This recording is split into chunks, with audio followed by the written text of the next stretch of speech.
Going to start with the usual opening prayers. Some of you probably know. Those of you who don't know, it's sufficient to just pay attention and listen.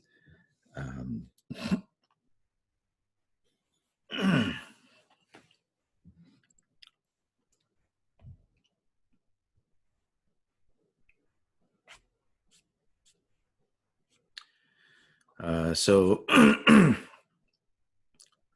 the way we're going to do it is we're going to begin. I'm going to read just the opening prayers one time in English.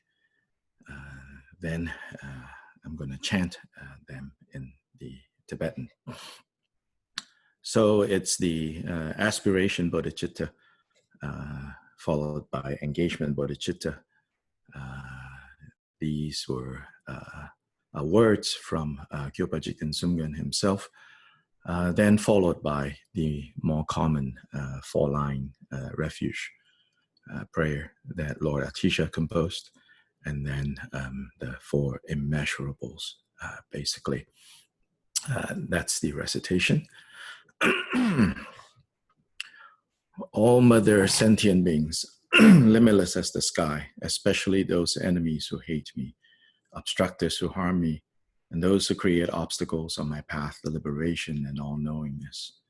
May they experience happiness and be separated from suffering. I will quickly establish them in a state of the most perfect and precious awakening. Thus, until I achieve awakening, I engage in virtuous deeds with body, speech, and mind. Until death, I engage in virtuous deeds with body, speech, and mind.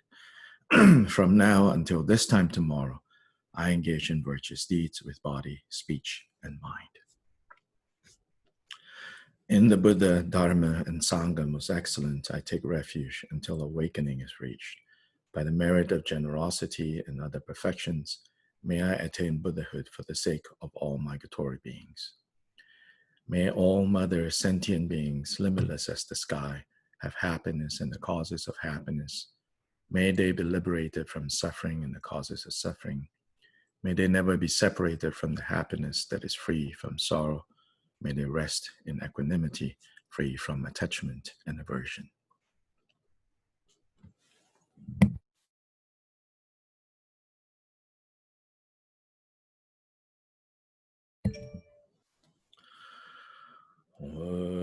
Dala Dhawa Jibin Nopar Jibin King Tarba Tan Tamje Jimbe Bardu Chopra Jepa Tam Jigis Jibin Ma Nanga Dang Nyampe Senjin Tamje Dewa Tan Den Dunya Dangre Nidu Lana Mepaya Dabra Zube Janju Rimba Jin Tombra Ju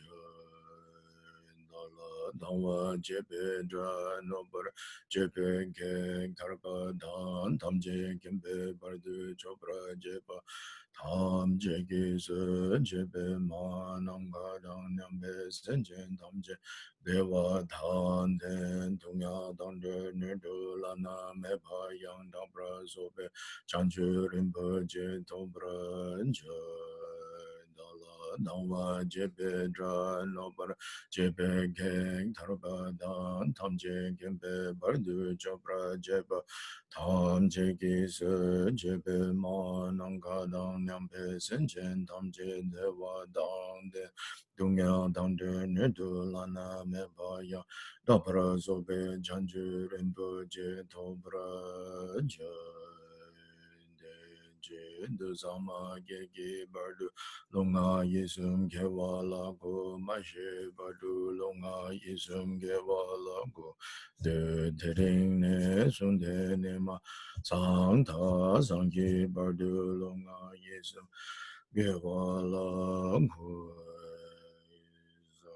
Chudang Suki Chunam La Chanju Bardu Dani Gyabsu Je Dagi Jinsu Gibe Sunam Gi Drala Benju Sanje Drubrasha Sangye Chudang Suki Chunam La Chanju Bardu Dani Gyabsu Je Dagi Jinsu Gibe Sunam Gi Drala Benju Sanje Drubrasha Sangye Chudang Suki Chunam La Chanju Bardu Dani Gyabsu Je Dagi Jinsu Gibe Sonangi Drola Panjir Sanje Drubra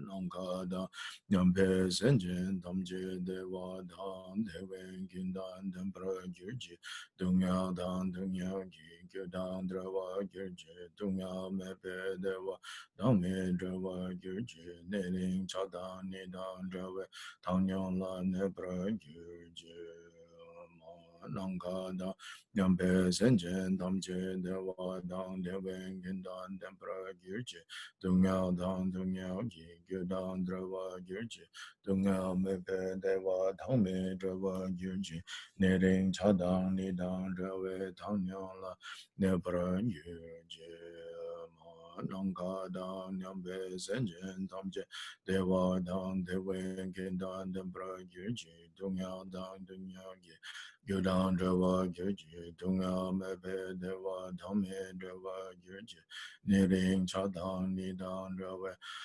Tangyang La Nebra Girji.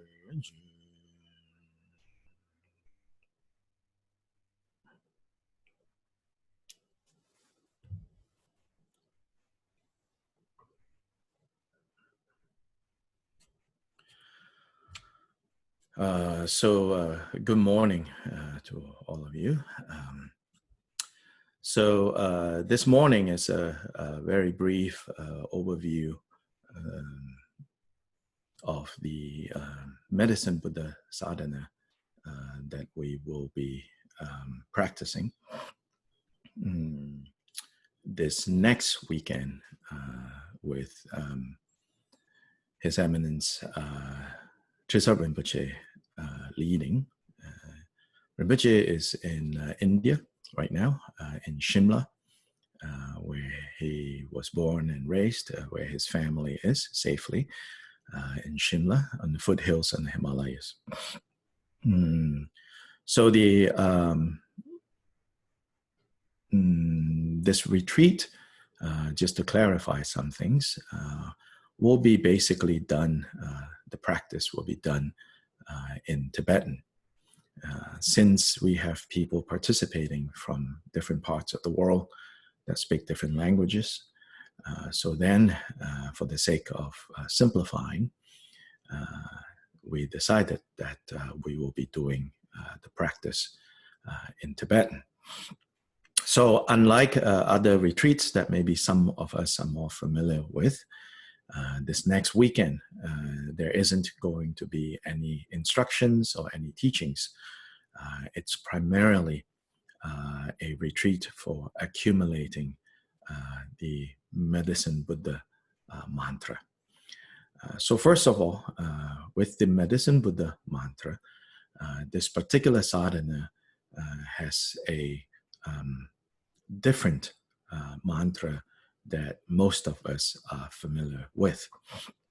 And I have asked Lama Kuncho Sonam, the spiritual director of the Drigong Meditation Center in Boston, in the US, to do a recording of this mantra and to choose a particular melody that we will be using during the upcoming retreat. And so that recording has been made into a longer file, looping quite a number of times that particular mantra. So those of you who have the link to that, please be kind and share it on the chat link. We will send this information out again in the next day or so. And there will be an email going out with a number of other details. So it's good to, leading up to the retreat between now and then, to go to the YouTube channel and listen to that recording so that you are familiar with the mantra as well as the melody we're going to be using during this retreat. For those of you in the Western Hemisphere, effectively, really, the retreat is really a one-day retreat.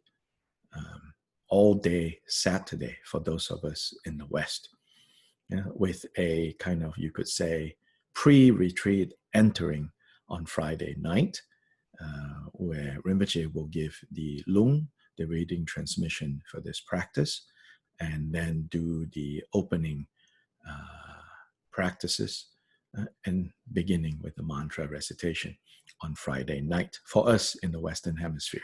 I know some of you are listening from other parts of the world, so please don't get confused with my dates and times. But if you're in the Western Hemisphere, then on Friday night is when the transmission from Rinpoche is going to occur. Then, of course, Friday night, if you can stay up, that will be wonderful. And you can stay up for as long as you want. Otherwise, it's all day Saturday. Saturday all the way. There are breaks. There are very generous breaks, I would say, in between sessions. So all the sessions on Saturday. Then, of course, you can also stay up Saturday night if you want. Then, effectively, again, if you're in the Western Hemisphere, we end on Sunday morning with the final session in the morning, New York time, from 8 to 10. That is the talk offering for the 8 to 10 on Sunday morning. So effectively, it's really one full day of Saturday, one entering the retreat on Friday night and exiting the retreat on Sunday morning. Some of the other details regarding this program is that so the various centers that are participating are encouraged to request whoever their Lama is, whether local or abroad, to request what we are doing this morning. So actually, this is for the people who registered with Urban Dharma. For this retreat, we have asked all the different centers who are participating to register their own people, their own network, and then for their resident Lama to go over the sadhana with their centers. So I know, like on Wednesday, Khenpo Phuntsho Tenzin in Chile is going to do this overview in Spanish. I don't know when. Lama Sonam might be doing it with his people who registered with him. And I know in Asia, Rinpoche is doing with the Vietnamese students, as well as with the Chinese Malaysian students and the Chinese Singaporean students at some point. So if you're interested in listening to this, do reach out to these different groups that you might know of and find out when those sessions are occurring. So this one is just for people who registered with the Urban Dharma. First of all, this particular sadhana, if you look at the cover, and if you don't have a copy of the sadhana, maybe Nathan can put the link on the chat on how to download this sadhana. Some of you might have registered later or somehow found your way here and didn't get the sadhana yet, but the link has been provided, I believe. So the sadhana is called the Treasury of Siddhis, the sadhana of the main deity and retinue of the Sambhogakaya Medicine Buddha Guru, arranged to be recited by Rigzin Choki Drakpa and Jamwong Kongtru. So Rigzin Choki Drakpa was the 21st throne holder of the Drikung Kagyu lineage, the 21st throne holder, who is also the first Chungsang Rinpoche. Kyabgon Chungsang Rinpoche, starting from that time, which is the time of the 5th Dalai Lama, which is the 17th century. Since the 17th century, Drigung Kagyu has been led by the Kyabgon Chesang Tukus and the Kyabgon Chungsang Tuku. So Rigzin Choki Drakpa was the first Kyabgon Chungsang. So Rigzin Choki Drakpa himself, I guess you could call him what we would refer to as a Renaissance man. He was skilled in many different fields, in philosophy, in the arts, in a great practitioner, lots of meditative experience, retreats, as well as Rizin Choki Drakpa was famous for his healing arts. So he was trained classically, as you can say that, as a Tibetan doctor. And it is from his interest as a Tibetan doctor that he focused on this particular lineage. So this particular lineage is traced back to this Yuto Yonten Gompo. There are two figures in the history of Tibet with identical names, Yuto Yonten Gompo. There is a figure that some historians, modern historians, consider to be semi-mythical.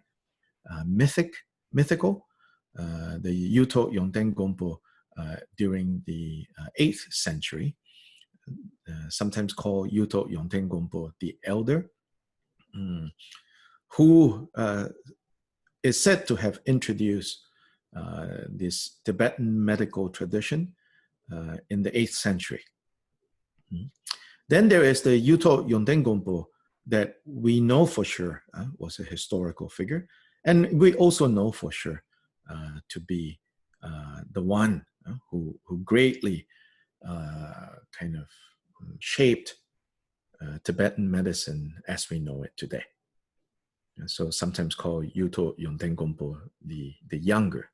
So the earlier and the later Yuto Yonten Gompo. Within the lineage, within the Tibetan medical tradition, lineage in that sense, they are considered to be the more recent Yuto Yonten Gompo is considered the reincarnation or emanation of the first Yuto Yonten Gompo. Yeah. So this is a lineage that comes from Yuto Yonten Gompo.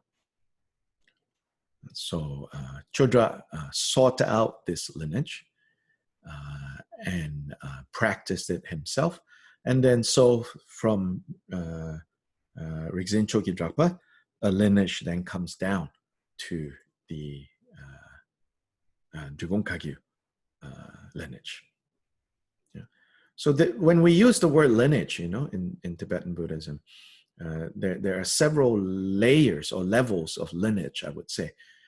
Drigung Kagyu as an institution, there's lineage in this big as well as more fixed sense of the word. If your teachers are Drigung Kagyupas, then you are Drigung Kagyu by lineage in that sense. But there is another sense of lineage. In some ways, I would say a more important sense of lineage, which is that all the practices that you do flow down to you from an uninterrupted flow. So in that sense, then within the family called Drigung Kagyu, each practice has its own flow, right? Its own lineage, flow, lineage.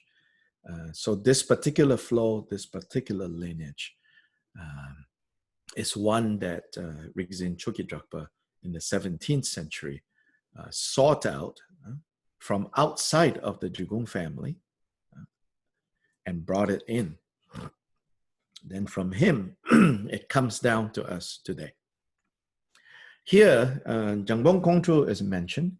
Jangbong Kongtrul is a great Lama of the 20th century from Eastern Tibet, one of the key figures in what's now known as the Rime movement of Tibet. Jamgon Kongtrul was one of the key figures. In a sense, he was the compiler of all the traditions of Rime during that time. So 3 key figures. He, in some ways, I would say, is the most instrumental in terms of his, he was a bibliophile in that sense, but not just books, but also books as living transmissions. He was the one that gathered all of them together. So in his efforts of gathering together strong as well as obscure lineages that were at the risk of disappearing, which of course we know now, if he had not done that and set the stage, then what would happen later when the communist Chinese came into Tibet and caused that kind of destruction, if not for Jamgon Kongtrul having collected all of these, not just in terms of books, which he did, and republished them, but also the living transmissions. And so these mass transmissions were done to ensure, if he had not done that, I dare say, and then the communist Chinese came and caused the destruction that they caused, many of the lineages would have been gone, especially more obscure ones. And this one is actually quite obscure. So Jamgon Kongtrul had a hand in ensuring the continuity. And also he then, when he compiled all these things, when he collated them, he also edited them. So the sadhana, he also edited this particular sadhana. So that's generally this origin of this particular sadhana. So one of the characteristics of this sadhana, this practice, is not only that the Medicine Buddha mantra is a little different, for the more conventional one. On top of that, the form of Medicine Buddha emphasized here is also slightly unusual, not unknown by any means, just again, a little obscure, which is, this is called a Sambhogakaya medicine, a Sambhogakaya form. These words, Nirmanakaya, Sambhogakaya, Dharmakaya, has, in different contexts, have different meanings, right? So if we're talking about like the three dimensions of awakened being, then Dharmakaya, right, is the formless, beginningless, endless aspect. Like right now, we're all endowed with the Dharmakaya. But until the Dharmakaya is realized, the Sambhogakaya and the Nirmanakaya doesn't manifest. The Nirmanakaya is the physical form. So Buddha Shakyamuni is called a supreme Nirmanakaya, because Buddha Shakyamuni is the physical form that everyone that lived during his time, that lived around him, could see him, could hear him, could touch him. And he's a supreme. Why he's called the supreme Nirmanakaya? Because unlike other Buddhas, or at least in that lifetime, he was the one that brought forth the Buddha Dharma that has disappeared. So sometimes he's called the one who opened up the path. In other words, there might be Buddhas, but they did not manifest what's known as the 12 acts. So a supreme Nirmanakaya is one who manifests the 12 acts. But anyway, I'm getting carried away, because in this context, when we say Medicine Buddha is Sambhogakaya form, there is another context whereby the terms Nirmanakaya and Sambhogakaya is used not so much to refer to these 3 dimensions of awakened being, but to refer to how Buddhas are represented. When Buddhas are represented as a monk, like Buddha Shakyamuni is represented, and like often Medicine Buddha is represented, that's called a Nirmanakaya form. When Buddhas are represented, dressed in ornaments, crown, jewels, the 13 Sambhogakaya ornaments, silks, jewelry, earrings, armlets, anklets, that's called Sambhogakaya. So here, Medicine Buddha appears in a Sambhogakaya form. Yeah. So like this Buddha statue here, with a crown, with jewelry, with silk robes. So this is a Sambhogakaya form. So this Medicine Buddha appears in the Sambhogakaya form.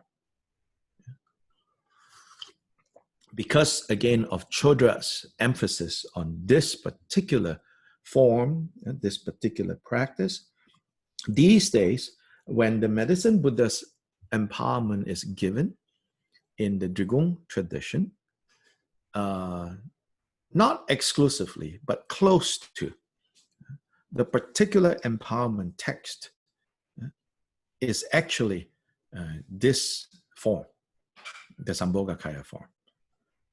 But it's also safe to say that most lamas that are giving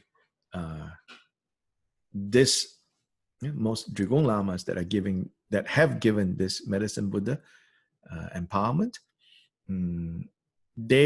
because they know most people don't know this Sambhogakaya form, when they describe the deity, often they just describe and say the usual one that most people are familiar with. But if it is this text, this empowerment text that is most commonly used in Drigung, then, and if you have received a Drigung Kagyu Medicine Buddha empowerment, most likely you actually have received this particular form of Medicine Buddha, the Sambhogakaya form. Yeah. So these are the two more kind of unique characteristics of this particular sadhana. So now quickly we look at this sadhana. At the beginning of the sadhana, Chokyi Drakpa gives some in the smaller print. Yeah. Here he says, whatever the immaculate, radiant, divine paths they have, in between sessions in accord with the traditions of those who wear the saffron robes, the wise reveal the fine paths from erroneous confusion. Thus I offer the Medicine Buddha Guru the crown of my head. So this is his commitment to write this sadhana. He's saying basically in between his retreat practice, in between the sessions of his retreat, he is composing this sadhana. So then he praised the Buddha. He says, your enlightened speech is the sublime dharma, nectar of 100 flavors. It is the nectar essence that is not consumed by the asuras. There are lots of references here, which we don't have time to go into. This extract has been carried by the lineage holders from the one named Dharma Swami. May the supreme lineage gurus be victorious. So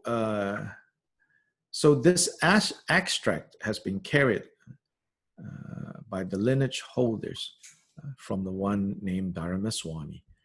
This Dharma Swami is actually Jigten Sumgön. But he's not saying that Jigten Sumgön necessarily carried this lineage himself. He's saying carried by the lineage holders of Jigten Sumgön's lineage. In other words, Drigung. Yeah? Then more specifically is the next part, the complete mandala of Lord Yuto. So this is the Yuto Yongden Gompo, yeah, the great physician, who is an emanation of, ultimately, of Medicine Buddha, Yuto Yongden Gompo. So the particular lineage of this practice, yeah, the complete mandala of Lord Yuto.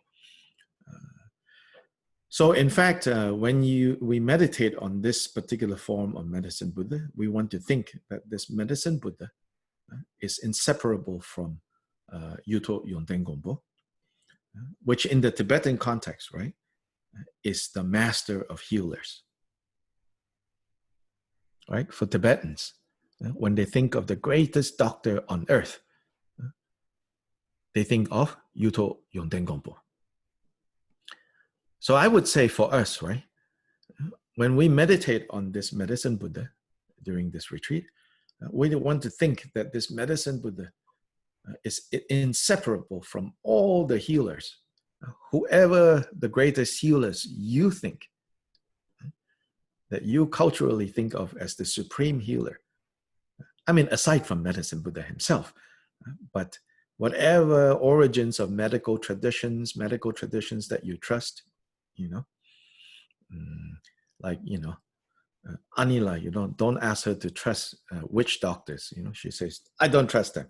So no problem, you know, whatever medical tradition, you know, you trust, you think, you know, the origins of that, you know, is inseparable from medicine Buddha. Yeah. Then I know some of you, you know, don't trust the doctors that Anila trusts, you know, then fine, you know, no need to fight, you know. Then you think, you know, your witch doctors, you know, they are all emanations of medicine Buddha. So to me, this is the bigger point, to say, oh, the complete mandala of Lord Yuto. Yeah? Frankly, I will say, you know, if you don't have a natural thinking of Yuto Yonten Gompo, the greatest of healers, you know, then it's a little bit pointless to tell you, oh, you know, this medicine Buddha, really, he is Yuto Yonten Gompo. You're like, you who? Right? It's not the purpose, you know, here. But this is given for an audience who, when you say Yuto Yonten Gompo, you know, they're like, oh, yes, you know, oh, wow. This medicine Buddha is Yuto Yonten Gompo. Yeah? So point is this, I can say. So you have to think like this, right? And all the rest of the protectors that emanate soothing moonbeams that dispel anguish. Yeah, all those protectors here don't mean dharmapalas. Yeah? It means all those healers that emanate soothing moonbeams is seen setting over the thrones of the Western mountains these days. So he is saying, you know, in Dhammakirti's time, he says, this healing tradition is declining. That tradition is an ancient tradition of healing. At that time, it says, when this ancient tradition started, the practice of the sublime dharma of the great perfection Ati Yoga, Dzogchen, which is Mahamudra in the older period. In the older period, as in the 8th century, the words Mahamudra and Maham Ati were used interchangeably. So now they are divided into two separate systems. I mean, for good reason. But here again, it doesn't have to just mean, oh, Dzogchen, Dzogchen, Dzogchen. What it's saying here is like the highest of the teachings. So that in the 8th century, the medical tradition was blended together with the highest teachings of the Buddha. And so he says, and became combined with the tradition of medicine. Nowadays, it has become like a decaying banana tree. The reason for banana tree is like a banana tree, once it bears fruit once, it doesn't bear further fruit. You have to cut it. So it says now this medical tradition has become something like that. There are many healers, but practitioners are far and few between. So he's complaining. He says, you know, there might be a lot of doctors these days, but those who practice the medical arts, the healing tradition, combined with the highest teachings of the Buddha, he says that has become like a banana tree. After seeing beings being deceived by perverted practice, I felt that was unbearable. With a mind of faith, I swiftly pulled up the chariot of courageous intellect and wrote down this sadhana of the Sambhogakaya Guru. Intelligent ones with minds of faith give rise to delight and practice this. So he's also advising, I think, I don't know. I don't have very good evidence, but I think he's primarily talking to healers of his time. He says, y'all might be good with the medicine, but the original intent is to blend the medicine and the highest teachings. And so please don't forget that. Because then, of course, in the end, the medical tradition can heal the body, right? And the Buddhist teachings can heal the mind. And when those two, you know how to blend together, then, right, you will be able to reap the benefit of these two being combined together. So next part, maybe the part more relevant to our immediate concerns about the retreat, is Chodra's notes on ideally what you can prepare in terms of the shrine, what are the instruments or what are the ritual details that you need. Yeah? For those that wish to enter into this practice, there are two stages: preparatory arrangements and the stages of the practice. So the preparatory, I want to say a few words about that. As you prepare for this retreat, don't treat the preparatory as like not related to the practice. Chodra here says, as you enter into this practice, there are two stages. Maybe an exaggeration, but no, I don't think it's too far of an exaggeration. The preparation is as much part of the practice as the actual retreat itself.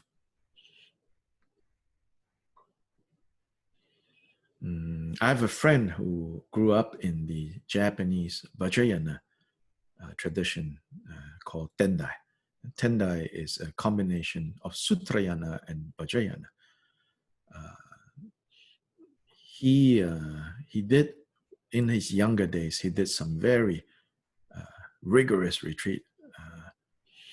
One retreat is called the constantly walking meditation. So for 90 days, he walked within this room for 90 days, circumambulated a Buddha statue and reciting Namo Amitabha for 90 days. And I mean 90 days. There is no break sessions.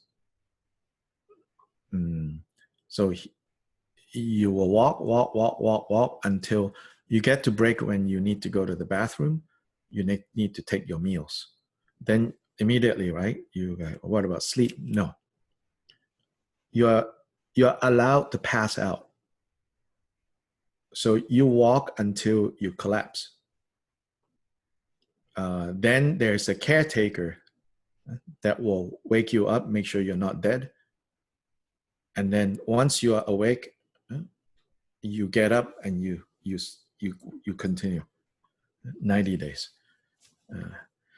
He said, like in the Tendai tradition, there's a saying that for each day of main practice, 3 days of cleaning.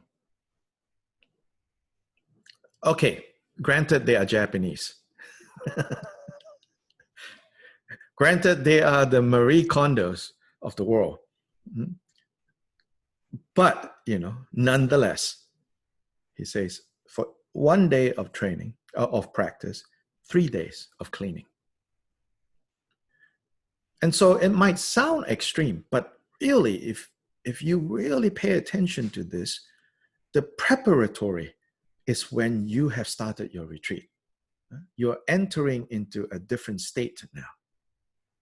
A lot of times we rush, in our samsaric things to get ready for a retreat. So we turn up at the retreat center, pre-COVID days, huffing and puffing and still messaging people to make sure, the cats are going to be fine. And then immediately retreat start and we expect the mind to just, enter into these amazing states. But there's so much unfinished business. And we never prepared because we paid the retreat center to prepare.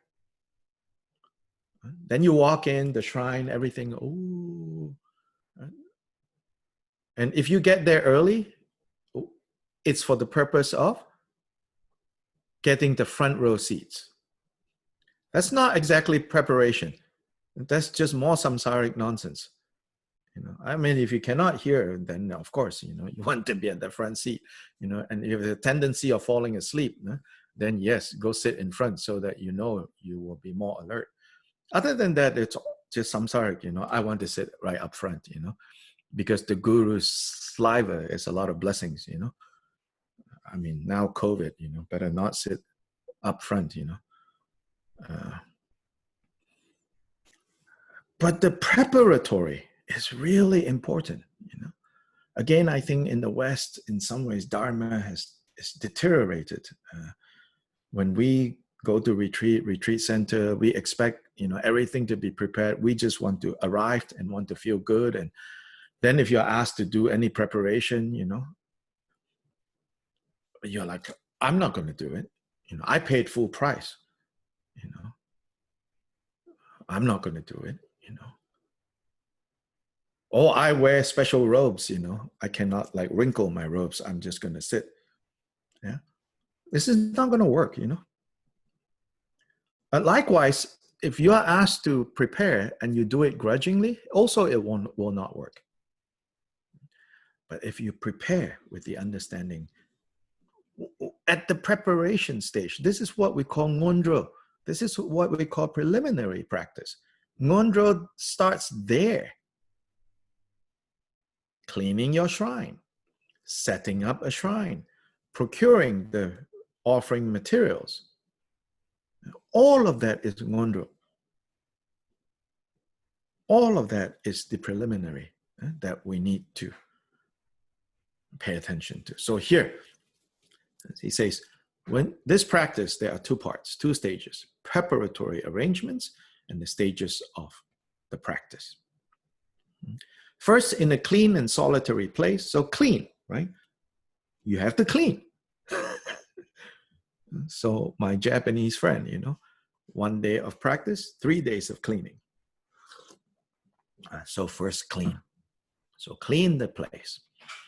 A solitary place, quiet place. Not a lot of distraction, not a lot of comings and goings. Put a suitable picture of the medicine Buddha. Not literally in the Tibetan picture, but an image. Whether it's a statue, whether it's a painted tanka, put one there if you can. So we are going to send in the email the files for the medicine Buddha. There's a picture of the statue. That picture has better quality. If you print it out, it probably work better. There's another one which is grainy. Unfortunately, we don't have a better picture, which is actually a mandala painted with medicine Buddha and described in the visualization, the whole. But that one, I don't think it'll go very well if you try to print a very big one. We will share with you. Then in front of it, there should be a stand for a mandala. Now, the next description of a mandala with a torma, it's meant for, right, a more involved practice. Really, it's notes for like a big retreat. And so then, of course, a shrine is prepared. But again, if yourself, you want to follow, you want to do these, right, you can do that. Yeah. So then what it means is, so like in front of like a statue or a painting, right, in front of that, basically when it says there should be a stand, that means you raised, something raised up higher than the table level. Yeah? You put a stand, right? And this is for a mandala. Yeah? Mandala here means, like the shrine, right? Then it says with colored sand, draw a lotus, of course, not possible. Yeah? So as a substitute, you can draw, if you're good at drawing, Yeah? You can draw a circle, and then with 4 leaves, like 4 lotus petals in the 4 quadrants. And then it says, draw a blue circle in the center, surrounded by 4 circles. It doesn't have to literally mean circles. It's basically 4 petals emanating of the colors of the 4 directions. So look up these mandala. So basically it's in the eastern direction, it's white, then yellow in the south, red in the west, green in the east. Yeah. So the 4, and then the center is blue. So it says you can do that. And here I'm saying if you want, yeah. Since we're doing this home retreat, it doesn't have to get this complex. This is like the best case scenario. If you have time, if you have interest, if it is not going to frustrate you too much, you can do this. Yeah.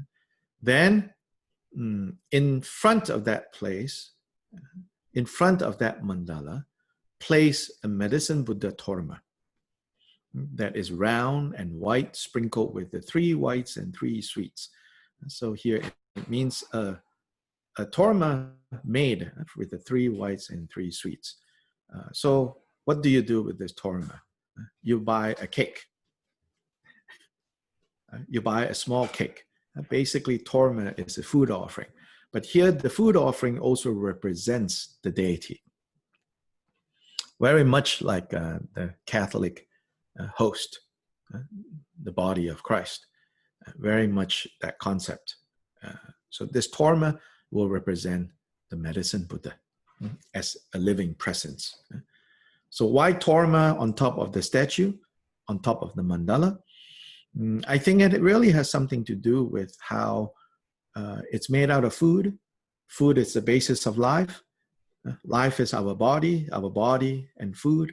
So it's a very kind of alive, a presence of medicine Buddha in the form of a Torma.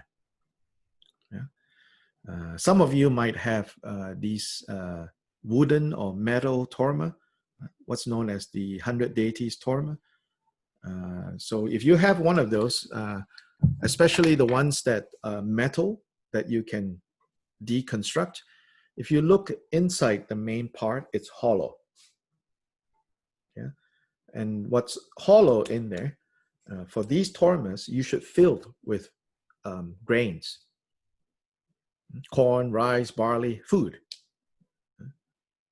I mean, don't put a taco in there, it's going to stink up very fast, but put like rice, barley, grains, then each time you use it, put new grains, and then at the end of the practice, empty that out and throw that out. Like Torma, you take that out.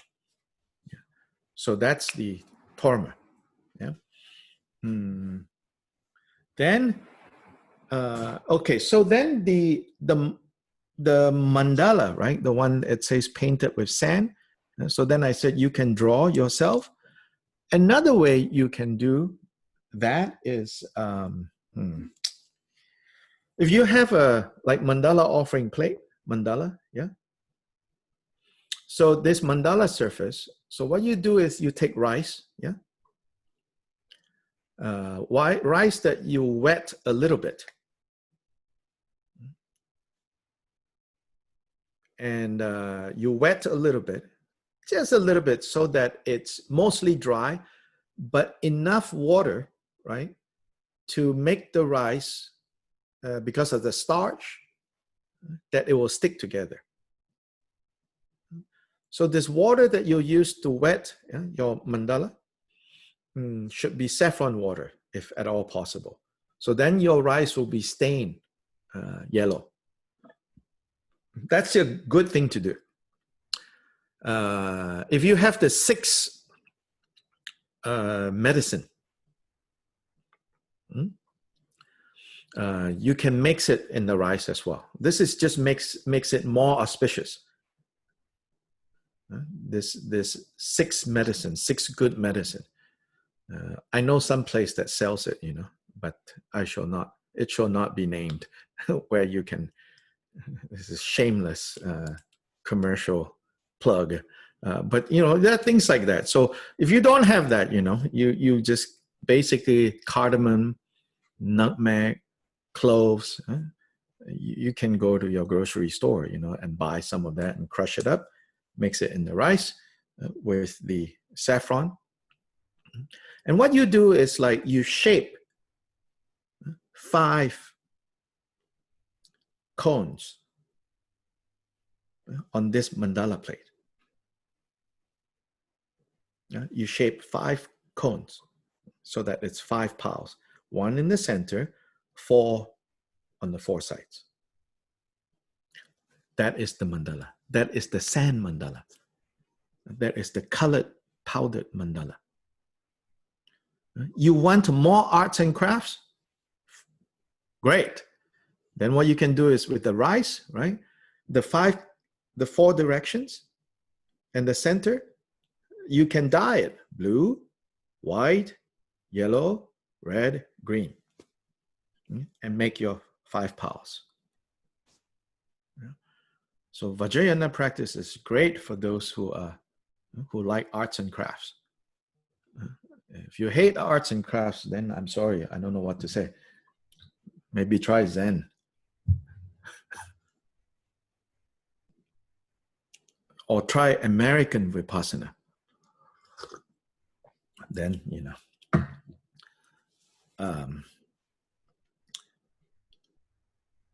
So the tanka or the statue on a slightly raised platform is the mandala. Now, there are alternatives to the rice too. And then if you don't have a mandala plate, then get a clean plate, a flat surface, and use that.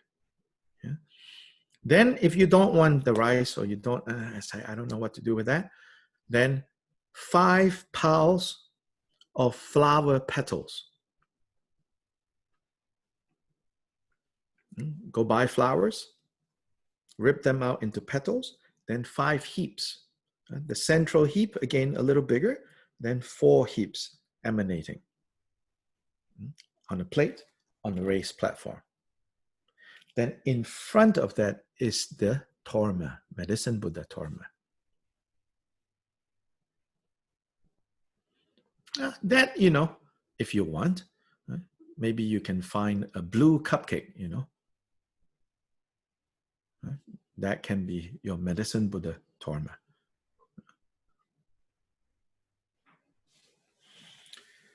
Then it says, in front of that, place a red Torma. So if you have a Medicine Buddha Torma, a cake or something like that, or even a bowl of nicely arranged like fruits, or a bowl of, arranged like blueberries, blue, Then in front of it is a red Torma. So this one should be smaller. And the description here, if you were trained to make these, you will know, or make a 3-sided red Torma. That is the protector Torma that you put in front. So in terms of your own preparation, if you use a cake for the Medicine Buddha, then you can buy a cupcake with a red icing or whatever, put in front. That is for the protector. Shanglon is the protector's name for this system. Then it says, on one of the sides, place 8 smaller representations to symbolize the retinue. This describes the protector Torma. It's a 3-sided Torma, and then along the sides, I don't think it's on one side, it's around it. This protector has 8 in his retinue. So again, you can be creative, if you get a cupcake, right? Then you can put, maybe 8 strawberries around it, or 8 raspberries around it, right? Then that's the 8 in the retinue of this protector. Yeah. So then sprinkle this with symbolic flesh and blood along with alcohol. Symbolic flesh and blood. These are, again, pharmacological things that you can buy from Tibetan medical store or Tibetan supply store. But it's basically, and then in the absence of that, it's tea and milk. So, but here, actually, it's not so much that you sprinkle this right now, but what is more to the point is the next line. To the right and left of this, place the Amrita and Rakta. So meaning, to the right and left of the Torma, the main Torma with the protector Torma in front, to the right and left of that, place the 2 Kapalas. See, all of this, if you say, I too complicated, don't worry about it. But some of you love this, so do it, you know. So then, left and right, meaning stage left and right. Stage left is the Rakta. Stage right is the Amrita. Rakta use tea, black tea. Amrita use like milk. Rakta Amrita. Milk or beer for the Amrita. Rakta, black tea. So on the 2 sides of the Torma. Then setting these out from east, from the east, set out the outer offerings clockwise, including the 2 water offerings, flowers, and so forth. So Argyam, Padyam, Pushpe. Yeah, and that clockwise means, again, you have to think in terms of the deity. So from the deity side, the 8 offerings should be arranged this way. Like if it's going to turn. So that means left to right.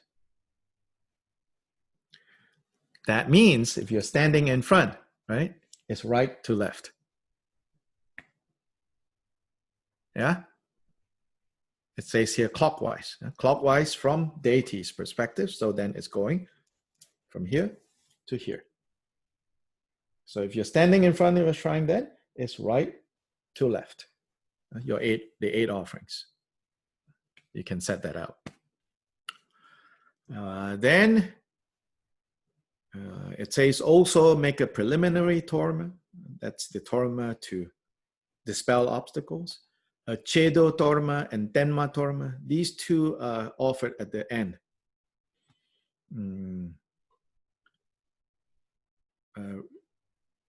So we don't necessarily need to do all of this or any of this.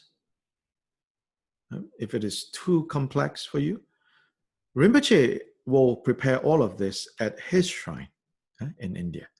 And so when we participate, basically, we're participating in that same space. So just so you know, Rinpoche will do it there.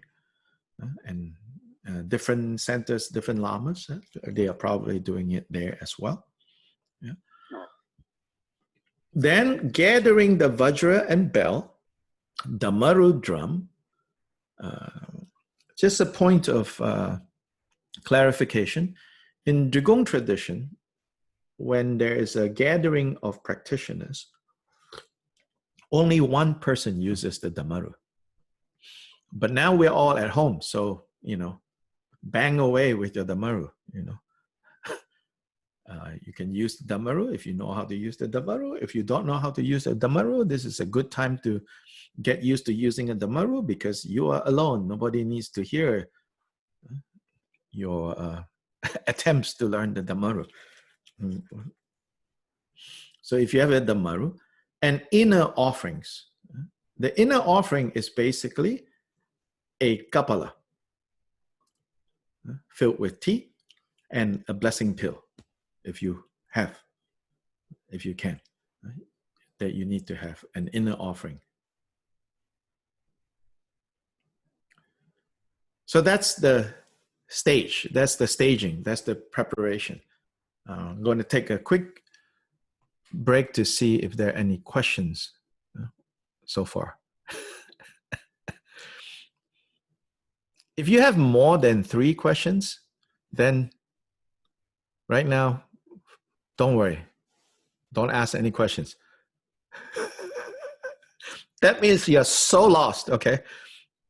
This is, all the ritual details, not so important, Not so important where you are. Of course, eventually, you make the aspiration of really knowing what this is, But right now, if you say, I have so many questions, then don't worry about it. Just relax,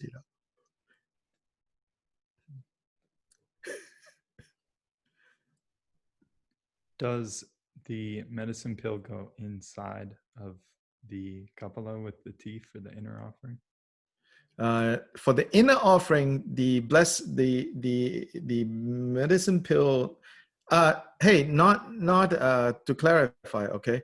Not like Claritin, medicine pill. This is like the Dutsi, Lama pills. Yes, it goes inside the inner offering. Yeah. Okay, thanks. Somebody putting oxycodone, no. Not medicine pill in that way. I have a large tanka of the medicine Buddha in the traditional form. Can I use that? Yes, yeah. Okay. Any representation of medicine Buddha, yeah.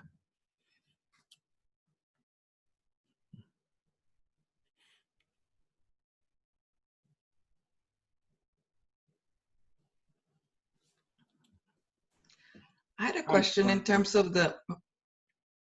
Sorry, please go. A difference between the representation of the Sambhogakaya medicine Buddha and like the one back there. Is there any other difference that we should know about why the 2 different representations? My question is not very clear, I guess, but well, I guess Judy in a way asked her, can we use the other one? Yeah. Nothing else that we should know right now about the difference, why one is the Sambhogakaya? No. This is the text, Okay.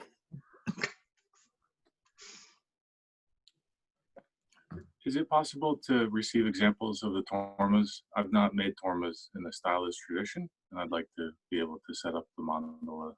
Yeah. I'll try to look for it. What's a little tricky here is that because this is not from the Sarma tradition, even though, right, it's been held by the larger institution, which is Sarma, which is Kagyu, then there's always variations, as to how the Torma exactly needs to look. So it can be a little confusing. I understand that. Yeah. Every valley, every monastery. Yeah, right. So I will look and see if like I think even like recently when Gajeren Rinpoche gave the empowerment, he used the 100 deities Torma instead. Okay, thank you. Yeah. So if you have the 100 deities Torma, I would say, that will be easiest. And then like I myself have never learned, to make the Tormas, just lazy, whatever. And so I go to my local bakery and go, oh, that looks good. I have some oats I'd like to Right. use. Yeah. Thank you so much. Thank you for the teachings today. It's been very nice.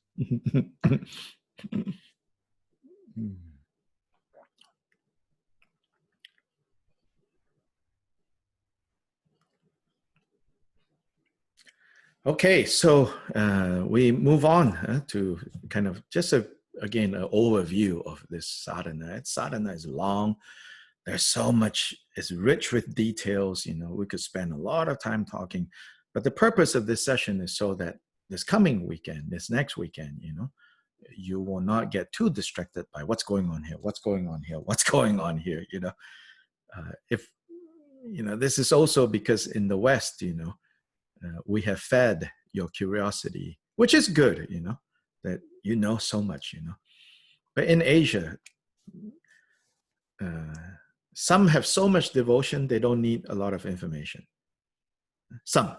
Others neither want information nor have devotion, but they are hoping for magic to happen. So they are content to just sit there. I don't want to romanticize, idealize, like, oh, but in Asia, everybody, not true, Majority of people, they're just waiting for magic to happen. So they neither want to understand what is going on, nor need to understand what is going on. But then there are some who don't know much of what is going on, but really has devotion.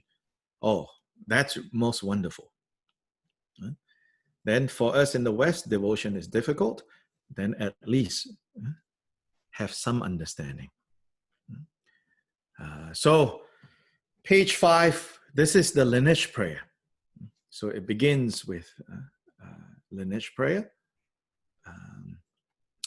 Medicine Buddha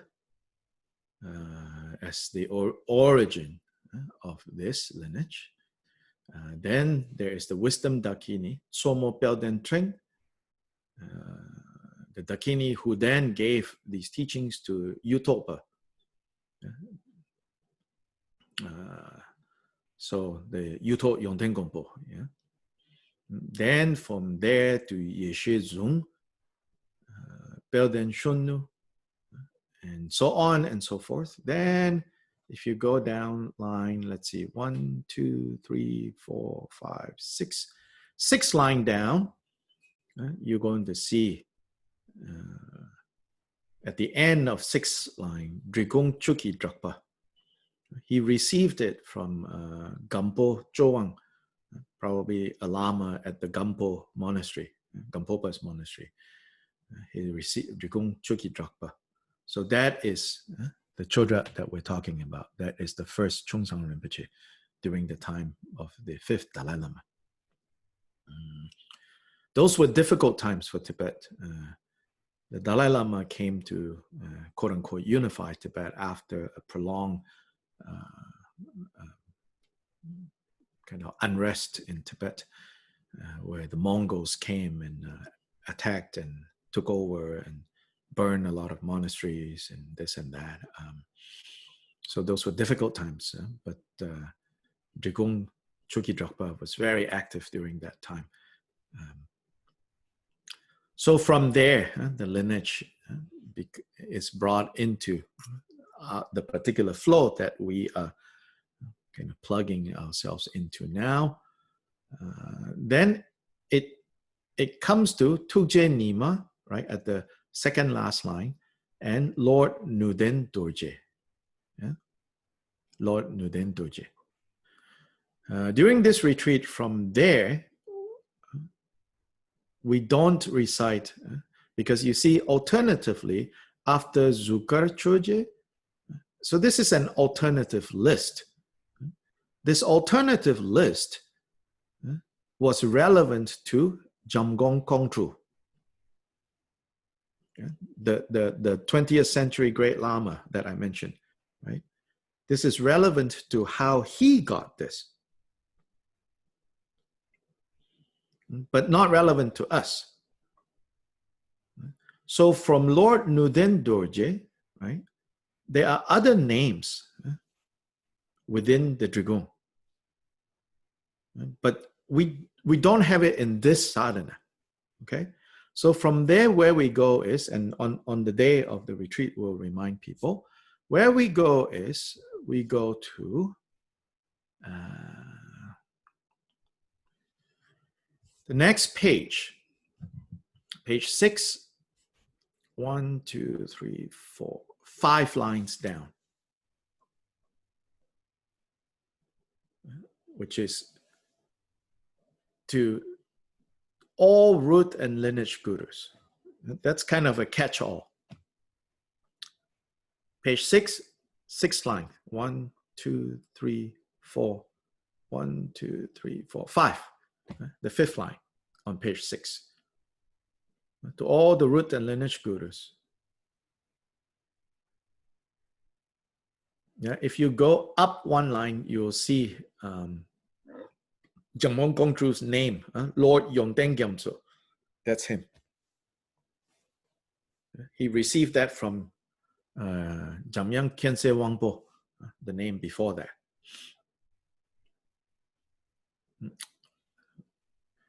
Khyentse Wangpo, Yongdeng Gyamtso, which is Jamon Gongchu.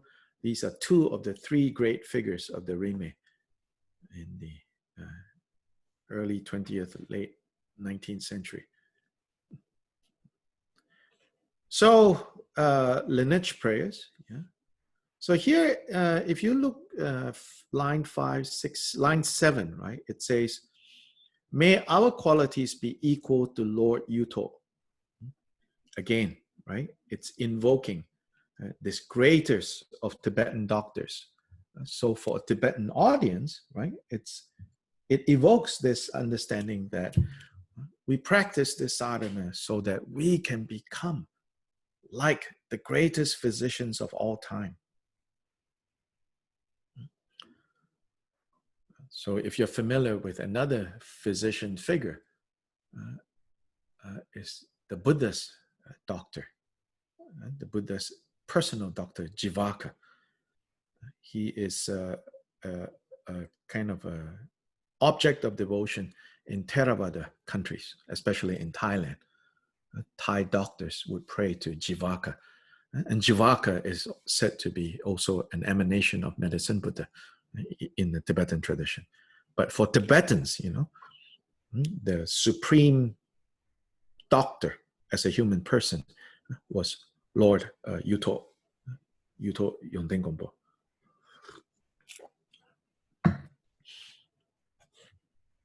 By the way, those of you who are Drigung people, Kyabgon Chesang Rinpoche, his family is actually Yuto. Although, you know, their name is not Yuto, but it's because his great-grandfather took the wife's family's name. But the great-grandfather himself is from the Yuto family. So His Holiness's brother, older brother, has a great interest in Tibetan medicine. Our one incense that we carry, Drikong Chintamani, is based on Choki Drakpa's instructions. Choki Drakpa has one also very prominent doctor, disciple. And that doctor formulated this incense formula that we have. We call the Drikong Chintamani incense. So then the rest is, you know, praying to Medicine Buddha. We don't have time to go over line by line. So you should read through this, you know, get familiar with it before the weekend, because on the weekend we are only chanting in Tibetan. Following invoking the blessings of the lineage, then the offering of the preliminary Torma. Here it says, I arise in the form of the glorious, fierce, wrathful Heruka. For this system, Heruka here is specifically referring to Hayagriva, the horse-headed, with the horse head protruding. It's specifically referring to Hayagriva, red in color, wrathful deity. So you can look up, you know, online how Hayagriva looks. Or any wrathful deity. Yeah. So this is the giving of the blessings, giving of the obstructor Torma. So if you want, you can have an obstructor Torma during the opening session, which for us in the West is Friday night. So the offering Torma, you can just put some biscuits, some cookies, some edible in a little like plate, right? Put it on your table. And then if you're familiar with if you know how to make Tormas, if you know the Drigong obstructed Torma, you can make that. If you don't know, it's fine. Whatever tradition obstructed Torma is fine. There's another occasion, another time where you actually want to learn, you can consult with a Drigong monk, a person, anyone for that matter, who knows the exact details. You can learn that. But otherwise, basically, you need a food offering as a support for this part. So when you chant Om Benza Amrita Kundali Hana Hana Hongpet, this is where you pick up the bumpa and you sprinkle. Yeah. Then you also take some of the inner offering in the kapala on your table and sprinkle on after the kapala sprinkle, then the inner offering sprinkle. The kapala sprinkle is to cleanse and to purify. The sprinkle with the inner offering is at the Om Ahong. You see 2 lines down, Om Ahong, Om Ahong, Om Ahong. Then you sprinkle onto the obstructed Torma, the kapala that is in front. Yeah. Then at the bottom of that, you invite the local protectors to come to receive this. Then the offering is made on the next page, page 18. Now again, you should read beforehand, but page 18, then page 8, sorry, then page 9. And at page 9, that is when this Torma is taken out. When that line, third line on page 8, Bhumipati Saparivara Gacha. At that point, you can take the obstructed offering and take outside and offer. So Rinpoche will be chanting all of this. And you can chant, as well. But who we will hear is Rinpoche. Then the next part is the securing of the boundaries with the mantra Om Sumbani Sumba, Sumbani Sumba Hong Hong Pe, Grehana Grehana Hong Hong Pe. So that mantra. There, if you have gugul and mustard seed, you burn gugul and mustard seed incense to dispel the obstacles. And then you play Tamaru and bell.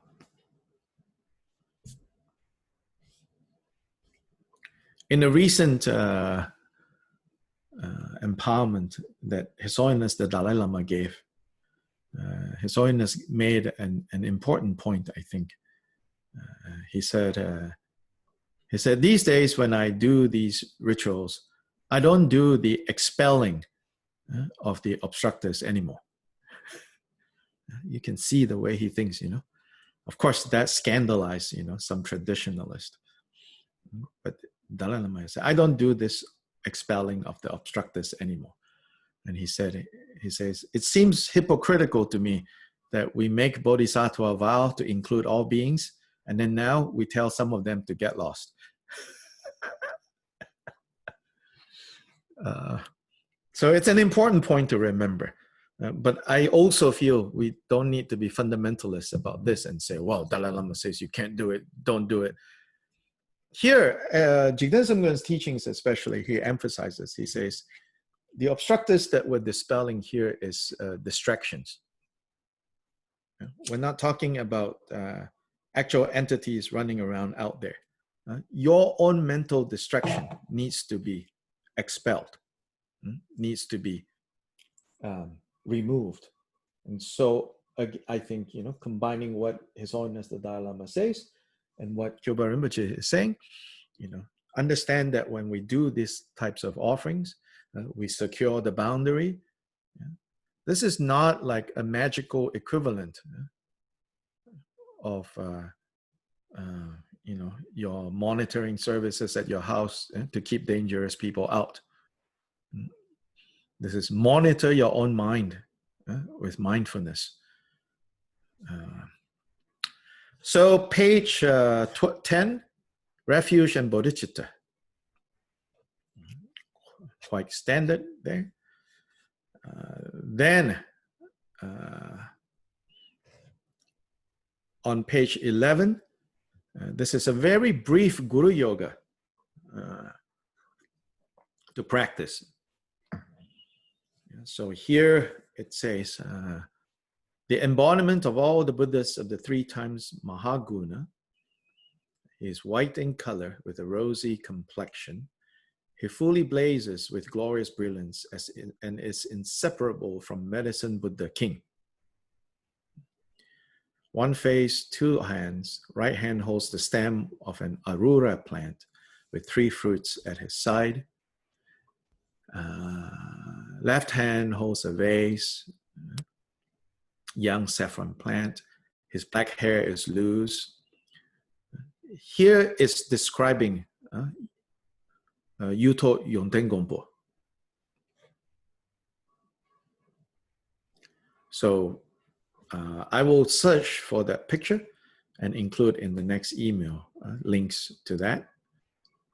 Thanks to this Lama doctor that has become very popular in the West these days, Dr. Nida, this Yuto practice has become very well known now in the last 10 years.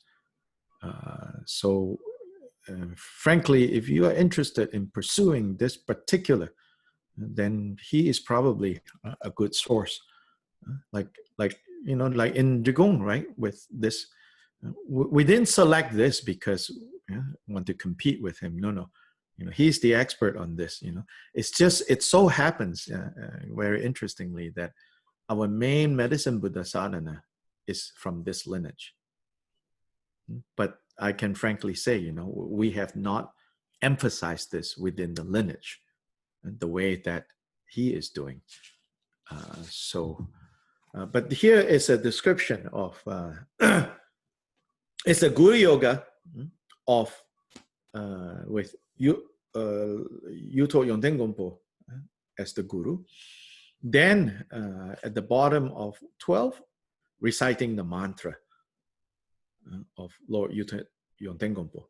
Om Mahaguna Siddhi Hong, Om Mahaguna Siddhi Hong, Om Mahaguna Siddhi Hong.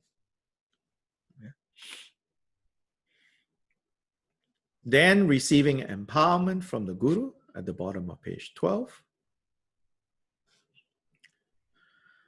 Then the next part on page 13 is the blessing of the offerings. So all the offerings that have been set up now needs to be purified and blessed.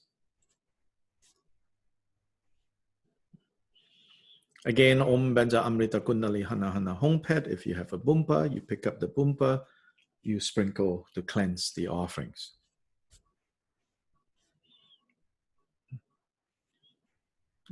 To the top of 14 is still the blessing of the offerings. Then the main part is the self and front generation. So now is the self arising as Sambhogakaya Medicine Buddha.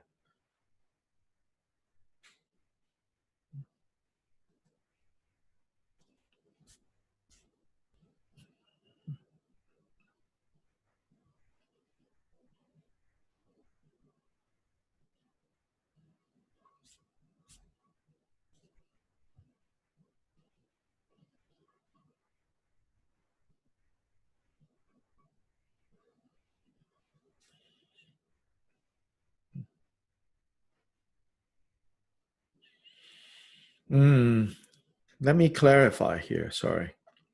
Yourself is medicine Buddha. Yeah, that's the self-generation. But yourself is in the Nirmana Kaya, medicine Buddha form. And then immediately, so this is like second last line on page 14. It says, before me, in the center of a 4-petal lotus, yeah, which is the mandala of 5 heaps, right? That's the in front of me. So meaning, where you set out the mandala, you think that is in front of you.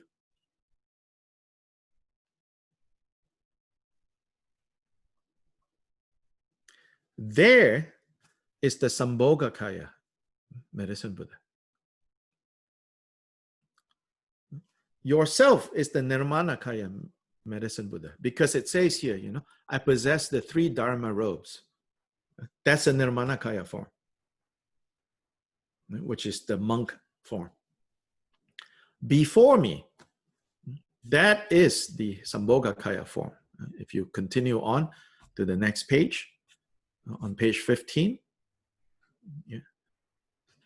Here, all this description is the one in front. Like if you go down line 1, 2, 3, 4, line 4. 1, 2, 3, 4. His hair is like blue sky, half bound up top, half flowing down loosely. Yeah, so now we're describing this form, Sambhogakaya form.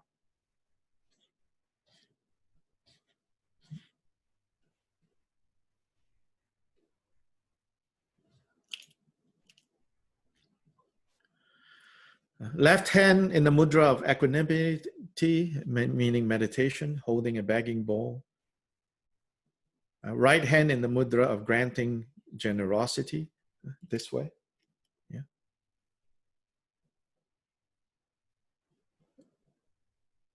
Holding as well the plant, the healing plant. Like this. Holding. In the Nirmanakaya form, our hand, right hand, is this way. It's called touching the earth. But touching the earth, nonetheless, also holding a medicinal plant.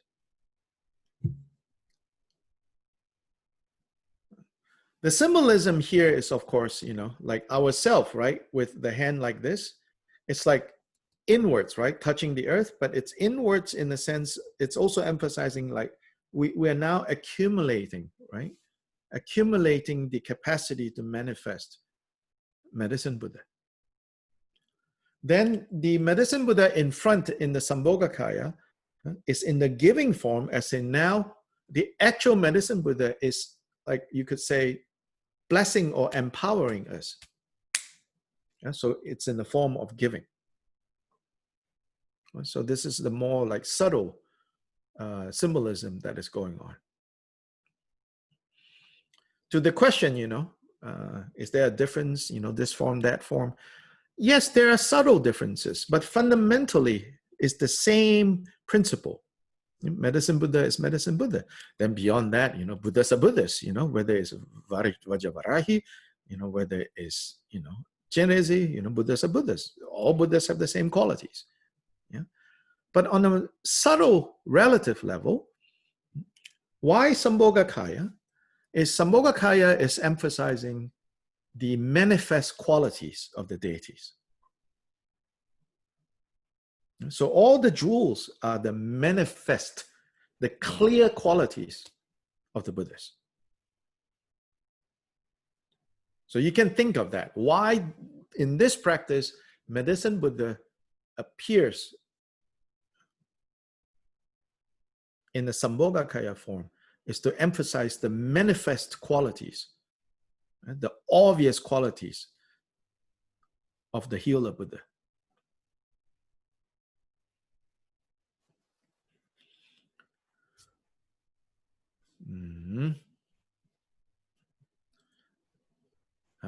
On page 16, yeah, it says on the 1, 2, 3 lines down, he dwells surrounded by the lineage gurus of the medicine tradition. Then on the petal in front is the white medicine goddess. Right is the yellow medicine goddess. Back is the red medicine. Left is the green medicine. And each of them hold a different implement. In one of the pictures, the more grainy one that we'll share, it has painted these 4 goddesses. Yeah, so then, remember the mandala with the 5 piles with 5 colors? Yeah, these represent them. Yeah.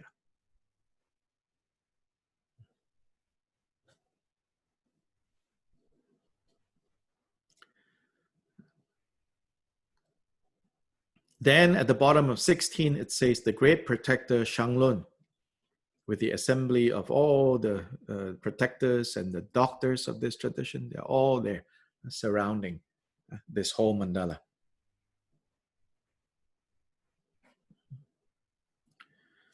Then page 17 is inviting the wisdom beings.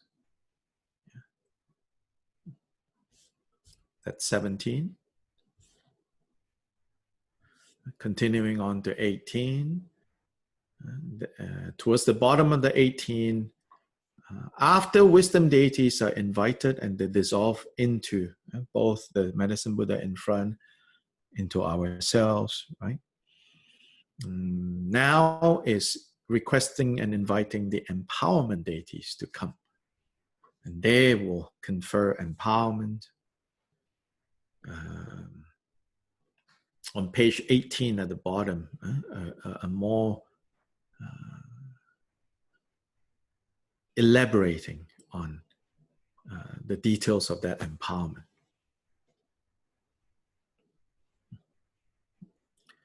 So you should read that to get familiar with that.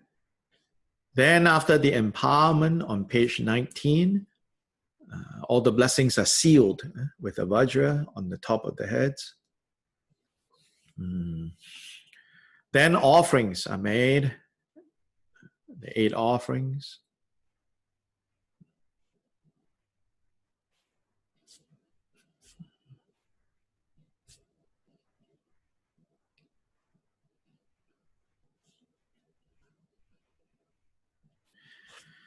Page 20, that section, it says Torma at the end. So usually this is not done yet. Yeah. Sometimes this is done. Yeah, I've said in the past, and I like to repeat that, in Tibetan Buddhism, for every rule and with practice, and there are lots of rules. But for every rule, there are 3 exceptions, and you never know when the exceptions will happen. So go with the flow.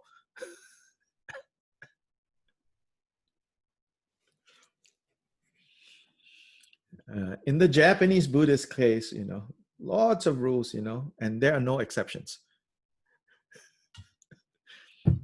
Style is very different, There are no exceptions over there, A rule is a rule, And Tibetan Buddhism, generally, all these rules. And then footnote, in these 3 occasions, this rule doesn't apply. Then there's a footnote to the footnote. Those 3 occasions also can change, But the idea here, the Torma offering, it's like making a food offering as like thanksgiving to the deity. Which here is the cake, the Torma of medicine Buddha. Again, very much like Catholic understanding of the host. Yeah? It's God. It's also the sacrifice made to God. It's an offering. It's the object of offering itself. Turns out Catholics are like, closet Vajrayana Buddhists. They just don't know the full truth.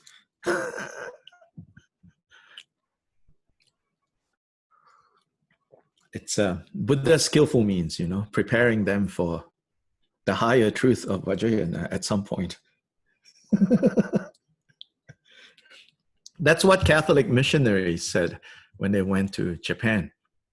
Some of the Jesuits in the 15th century, when they went to Japan, they learned about the Buddhism there. Then in particular, they learned about Pure Land Buddhism. Then when they heard about the Pure Land Buddhism, they wrote back to Rome and they said, the Lutheran heresy has arrived in Japan in a slightly different form. So we should send more reinforcements, because on the one hand, clearly they are under the influence of the devil still, including the Lutheran heresy, because Pure Land says, it's not by your own efforts, it's by the compassion of Buddha Amitabha that you're reborn there. They recognize that, like, oh my God, this is like Luther talking about salvation by, grace and not by works. Then they say, but God's love is so great that he allowed this Lutheran heresy to spread in Japan as a stepping stone to the one truth of the Catholic Church arriving. So they wrote back to Rome and say, send more money, send more people, soon we can convert Japan to the true Catholic religion. Well, you know how that ended. So not very successful, I suppose. Maybe not enough money sent. Anyway, Torma, the principle of Torma, principle of talk. More so Torma, talk to some degree. It's the deity, it's food, it is what being offered, Christian language, sacrifice to the deity. And it's also in some way the one making the offering. So now Nagarjuna comes in. The one making the offering, the object in which is offered, the act of offering, they are all interdependent, therefore they are empty, therefore they are one essence.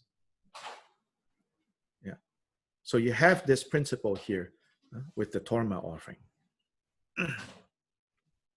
And so, but basically here, the Torma offering, there are two Torma offerings, remember? One is to the main deity and the retinue, and one is to the protectors. So that one is on the next page, on page 21, where it says offering to the worldly ones.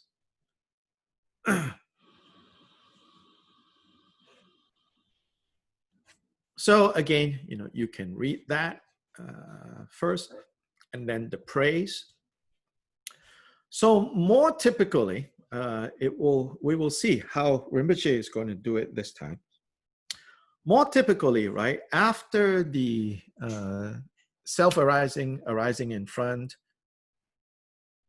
the dissolving of the wisdom deities, the giving of the empowerment, more typically from there, you will go to the recitation of mantra, which is on page 23, starting there, activity of recitation. Then usually at the end of the recitation of the mantra is when you make the Torma offering as like thanksgiving. But sometimes the Torma offering happens first. So just go with the flow. We will make it clear where we are during the practice. And there will be someone telling everyone, okay, now we're on this page, that page. So don't need to worry too much about that. But the more, kind of you follow very more logically, then actually what we would do is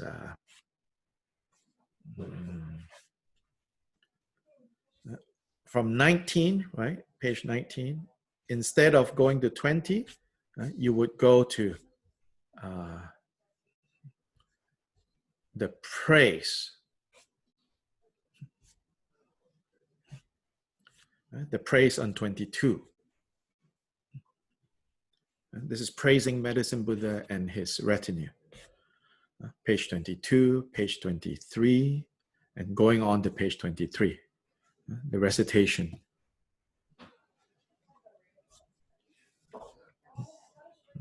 The description for the recitation is quite robust. In other words, potentially confusing. All I can say is just relax. If you can keep your mind on, I am Medicine Buddha, in the space in front is Sambhogakaya form Medicine Buddha, actual Medicine Buddha, Lord of healers, all the doctors, all the great doctors of the world, all the great healers of the world, they're all, there in this Medicine Buddha in front. And then if you can hold just those two, and then with bodhicitta, and understand that all of this is the manifestation of bodhicitta, and do the mantra and accumulate the mantra. This retreat is accumulating mantra. This is done at the beginning session, and then at the beginning of each day, it's done. You'll see in the session we divide it into self and front generation sessions. And then you'll recite all of this. But otherwise, the time is spent on accumulating the mantra. Yeah. So my doing this class and all the other lamas is not so much, to give you a full kind of knowing all the ins and outs. It's more to dispel, you going, what is this? What is that? To give you an overview. But where your real focus is, it should be in the reciting of the mantra and relaxing in that, and just chant the mantra and remember you are Medicine Buddha, Nirmanakaya form, Sambhogakaya Medicine Buddha in front. Then Lineage Prayer on 25. There, again, Rinpoche is leading, or whoever is leading during the different sessions, because some point Lama Sonam will lead, some point I will lead, some point Kempo in Chile will lead, and if Lama Kelsang joins us from Pittsburgh, he might lead. Then, of course, when Rinpoche is awake, probably Rinpoche will lead. So just follow the lead. So then there is sometimes like to, in between mantra recitations, there is a prayer to the lineage that is inserted.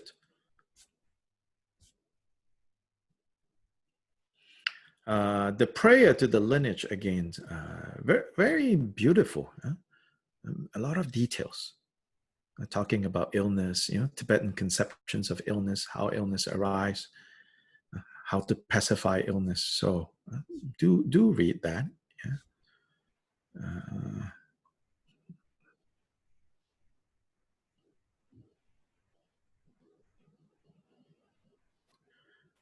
On page 29, it says, at this time you can perform the Torma offering to the great protector Shanglun according to the instructions of Konjo Trinle Sangpo or others as suitable.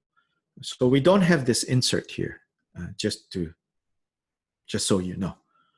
And it's not so important.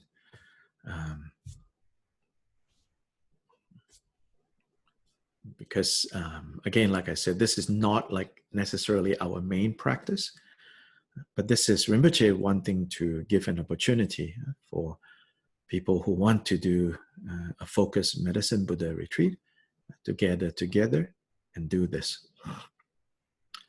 Then the third, on page 30, that is the Ganachakura, which we will, if you're in the Western Hemisphere again, is for us Sunday morning, we will do Ganachakura.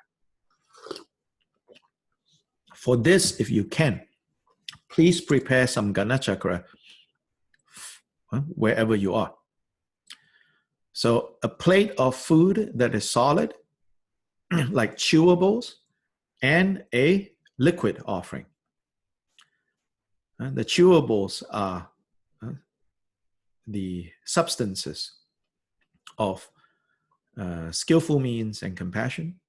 The liquid is the substance support for wisdom. And Ganachakura is to collect. To means assembly, to assemble, to collect, is to collect and assemble these two accumulations, and to purify the mistakes and the lapses, specifically in this context with this practice, wrong motivation, so on and so forth, and also as thanksgiving. So this is done on Sunday morning, the Ganachakura.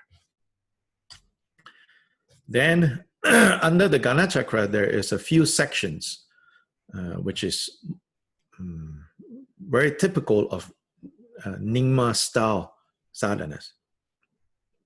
Like on page 33, there is the fulfillment practice. There is the activity of confession on 34. There is the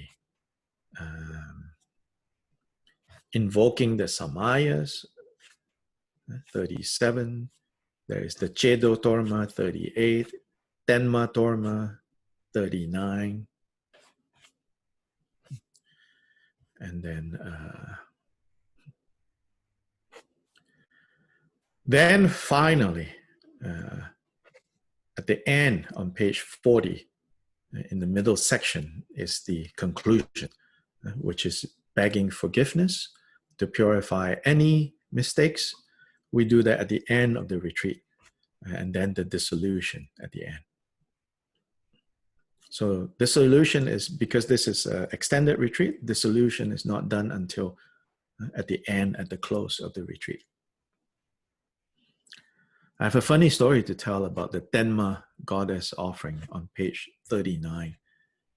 Denma refers to these 12 protector goddesses in Tibet. And they are said to lead a whole constellation of worldly protectors of Tibet. They're also associated with a mountain range in Tibet that has like basically 12 peaks. Right? And it's said each peak has one of these goddesses residing, the 12 Denma. Many years ago, when one of our great lamas, Lamkyen Gyalpo Rinpoche, was still alive, he gave an empowerment. And at one point, this Denma offering is done, you know. And so then he said, okay, now we do this Denma offering to the 12 protector goddesses of Tibet to protect the Dharma. Then he paused, and then he said, well, I'm not sure why we're still doing this offering. We've already lost Tibet. He said, but in any case, it's in the text, so I guess we will still give them an offering, even though, you know, Tibet is lost to the communists. So just, you know, Rinpoche is very serious, you know, in his practice.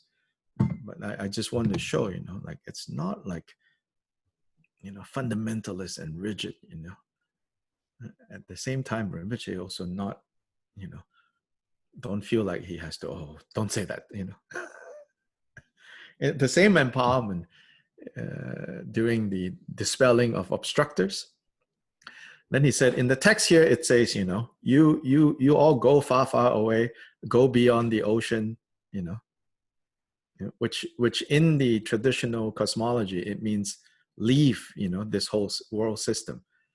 But then Rinpoche said, in the old days in Tibet, you know, we were thinking that, you know, we will push these obstructors far, far away across the oceans, maybe to America, you know, he said.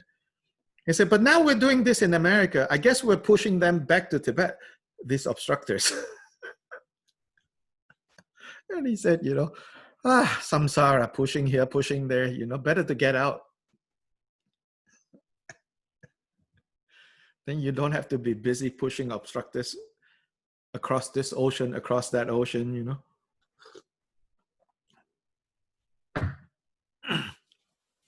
So, why I'm telling this, there's a lot of details in this sadhana. Don't get overwhelmed by it. Yeah. Good thing Trisar Rinpoche is leading us in this. The other lamas are joining and leading at different points. All the complicated things, you know, let them do. Yeah. For us, yeah, just remember the fundamentals. Remember the fundamentals.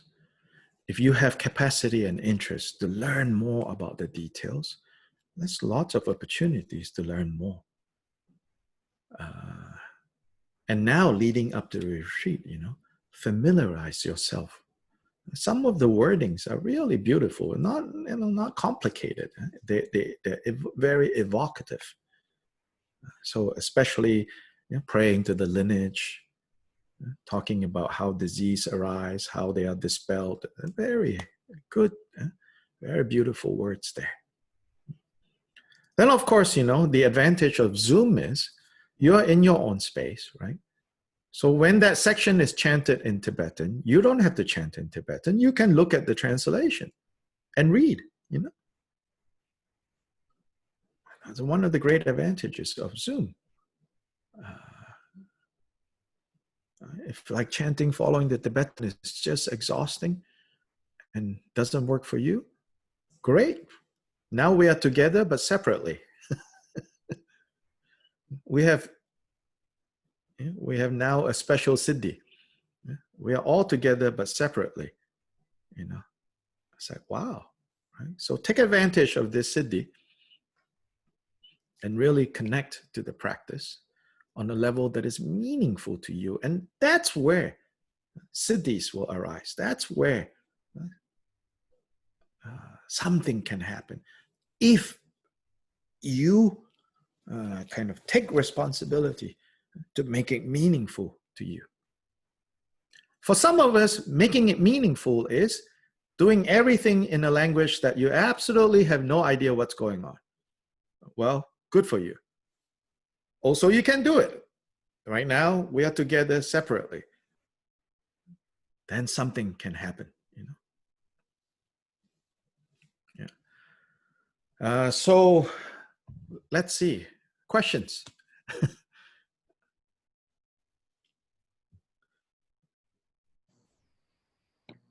It's okay. You're allowed to ask details, you know, even if I'm saying don't get too worked up on details. Yes, Katya. Yes. Hi, Dr. Lai. I understand that this particular Medicine Buddha sadhana has to do with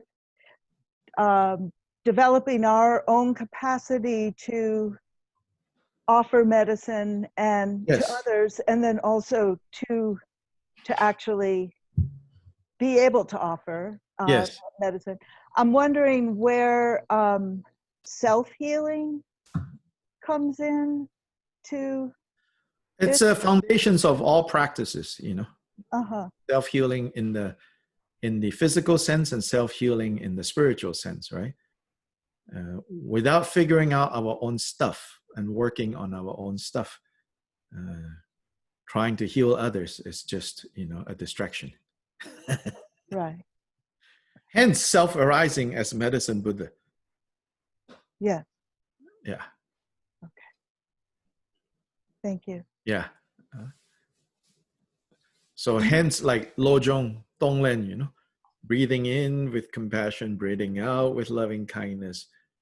But Lojong instruction in the second point, the 10th line of the second point, it says, when it comes to taking, start with yourself.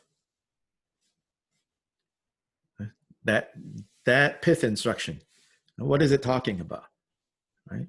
It's talking about, so taking, that means to take with compassion. Take what? Take suffering with compassion. It says start with yourself. Start the sequence with yourself. That means self-compassion, self-healing. But the irony here with self-compassion, the Buddhist way of self-compassion is not, poor me, poor me, poor me.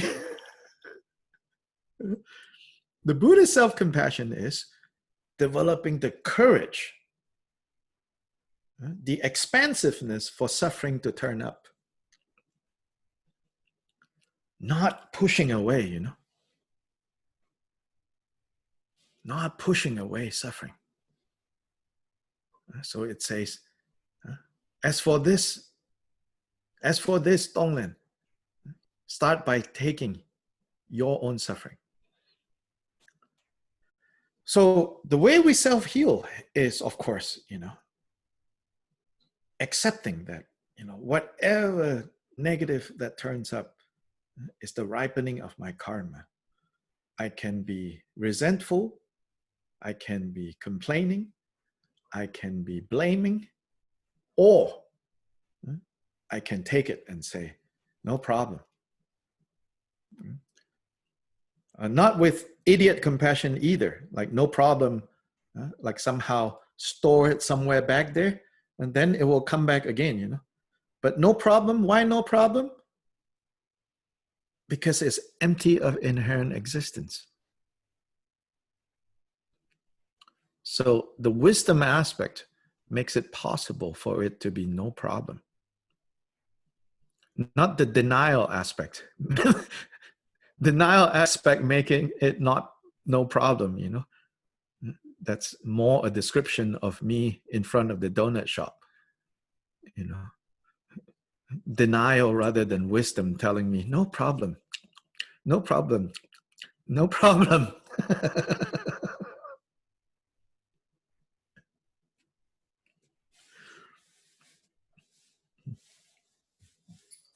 You had said earlier that we should bring our own medicines. Yes, that too. In a little dish, little bowl. Yeah, or if they are like in bottle, it's fine. No need to open. Put them on one part of the shrine, like as a blessing. Often, if it's a big mandala, like a sand mandala, the medicine, they will put a stand at the center of the mandala, like with the legs resting on the mandala. Above, they put the medicine to bless. So if you have, like, I would say, if you're using those mandala plate, right? Ani, you had that mandala plate, yeah? Yeah. So what you can do is maybe underneath the mandala, you can put all your medicine as you build your medicine. Yeah. As you build the mandala, the 5 heaps, you can put the medicine in there. And then you're, so good point you brought up. This sadhana, it seems from the notes provided by Chodra, that he used this sadhana particularly, and there are probably some other sections to it, where he used this sadhana to bless the medicine that he prepared as a doctor. He's famous for preparing these pills, precious pills, like Dharamsala also, the medicine pills called precious pills, Rinchen Rilbu. So one of the Rinchen Rilbu he makes is called Rinchen Drangjur. His Drangjur pills, they have started making in Lhasa. One of our Rinpoches have started making them. So particularly Chodra's kind of way of making the Drangjur pills, then he would use this sadhana, this practice, to bless the pills. So we can do that, yes.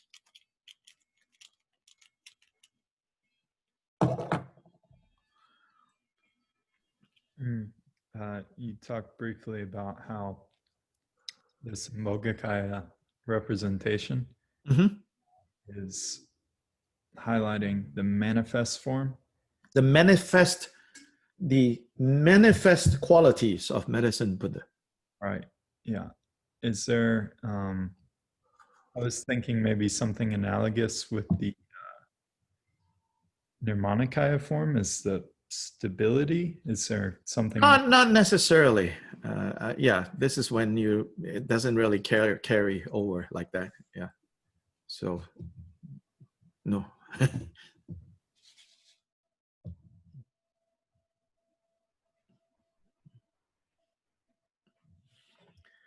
So now another seeming product promotion, but it's not because we don't sell them. In shops in Kathmandu, they have made it easier for you to have simple, small mandala. So this is like, I mean, tourists would go there and say, oh, look at those coasters, yay! And, have them for their coffee mugs. But actually it's used for, so like bumpa of the deity. So sometimes instead of Torma, at the center of the mandala is the bumpa. And it says, rest the bumpa on a 8-petal lotus, And so then you put one of these and like that. So then they are now on a lotus throne.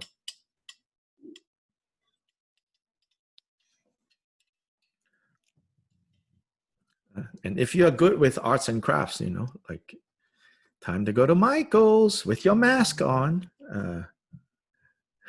to go do Vajrayana arts and crafts.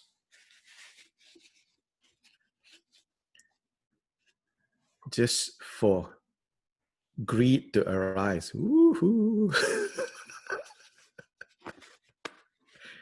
Anila, calm down, calm down.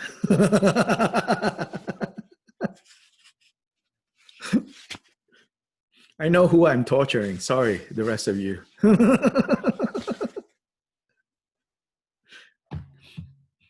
don't know. Nyedon maybe has them too.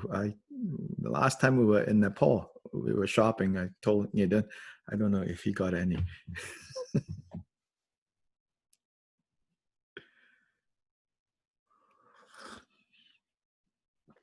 Any other questions?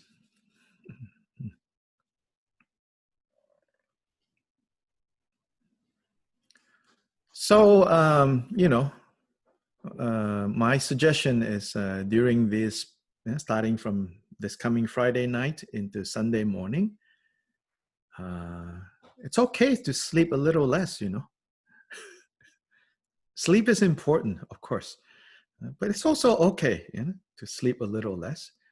So, get up in the middle of the night, right? Even if it's just a little bit, if you're tossing and turning, just give up the sleep, just get up, get on Zoom, and join, people in Asia. And Rinpoche, leading. Yeah. One last question regarding preparations.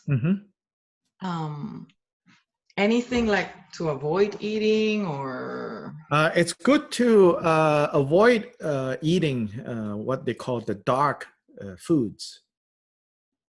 So even though it's not explicitly said here, and Rinpoche did not ask us to announce, but since you asked this question, so avoid basically animal products,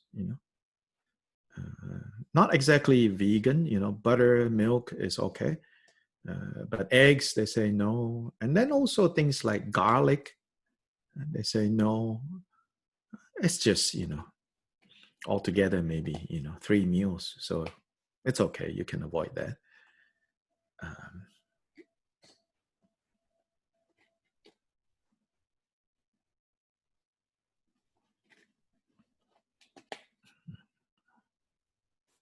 And clean is good. It wants this practice. Clean, healthy, right? So you can have your smoothie. And so the interdependence of like healthy outside, healthy inside, that is good. Thank you. Mm-hmm. And you can accumulate merit and interdependence by also, for example, if you find some kind of charity leading up to this, that you can offer money for medicine for others. just even if you don't have much, just do a little, even a few dollars. It's the tendra, it's the interdependence. Yeah? Offering people healing food, offering medicine.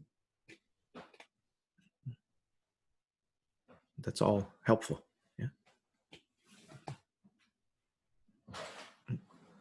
Other questions?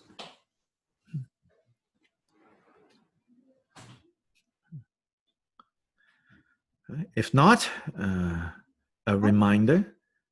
Yes, Katya?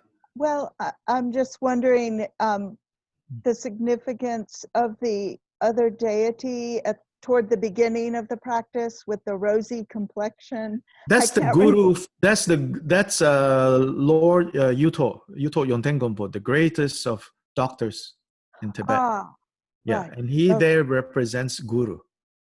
That's a guru yoga. Yeah, Lord Yuto Yonten. Yeah. Thank you.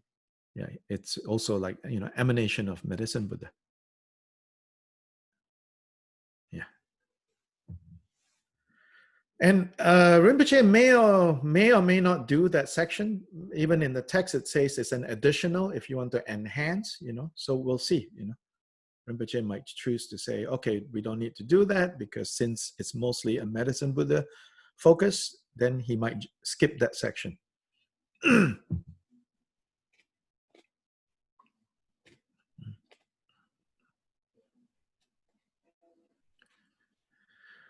So a reminder, we said that for this retreat, if you join us on Zoom, we want you to keep your camera on, not for this teaching, but for the retreat, and you can position it towards your shrine if you don't want it.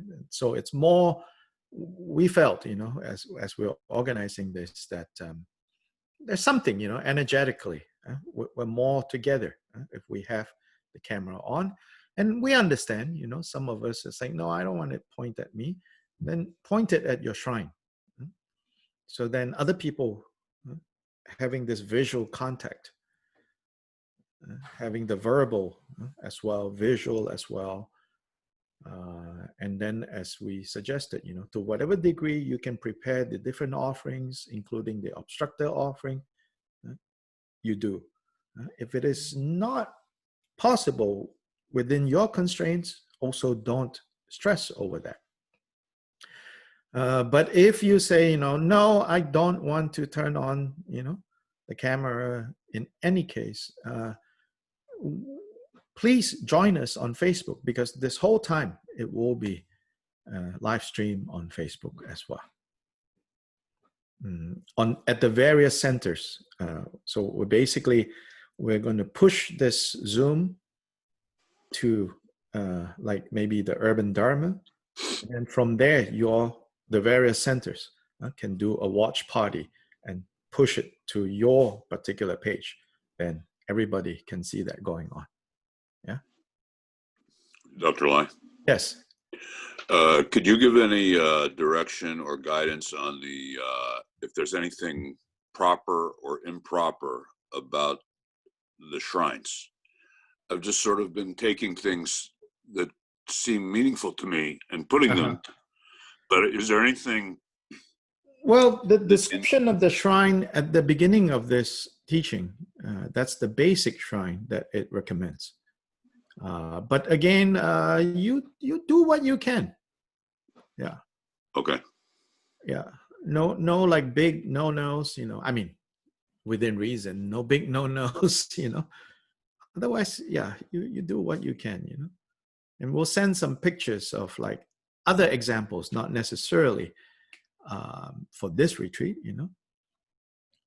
but examples of like home shrines during this pandemic times, the different Zoom programs that I've done. The key thing is to make it meaningful for you. Yeah. And if you are more traditionalist, follow what's described in this text.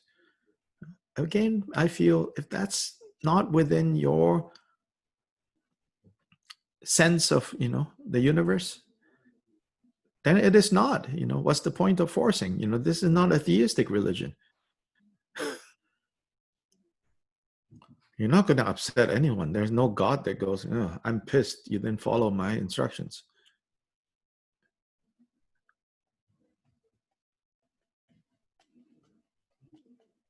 So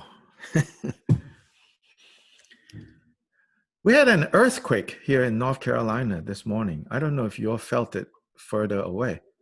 I don't know how big this earthquake was. It was at 8:05. Yeah.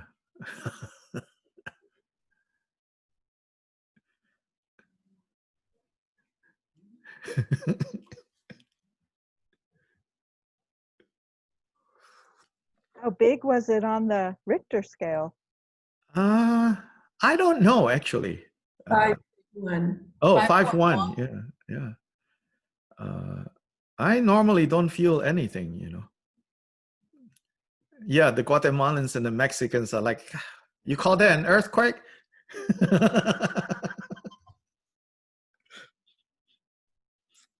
But it's funny, I was with some friends who just a few weeks ago, I went to see, they renovated their new place and they say, you know, it will be earthquake safe. And they're like, well, in this area.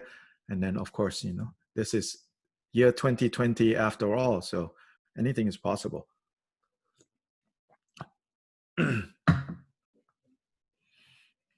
Yeah, welcome to 2020.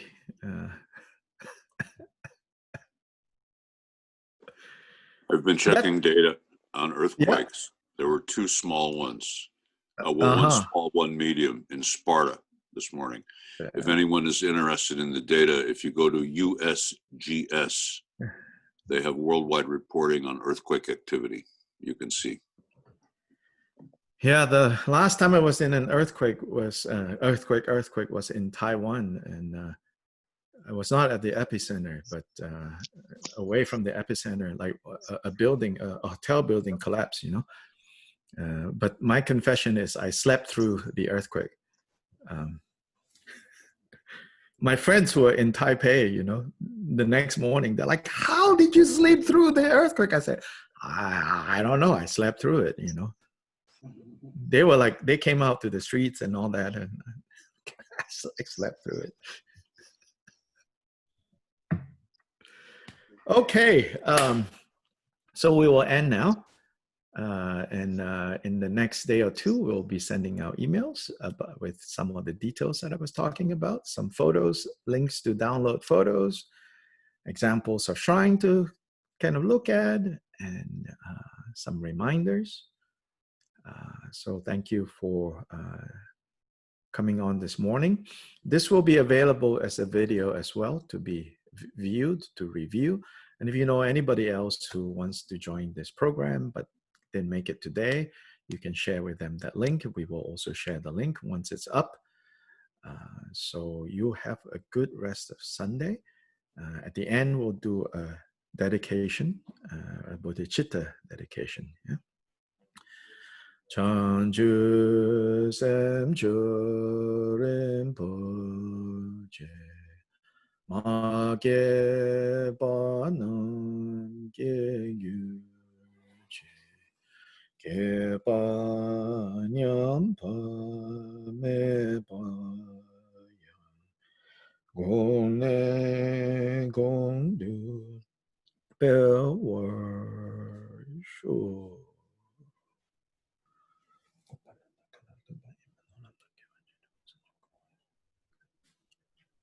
Gracias, Dr. Lai. Thanks so much. Thank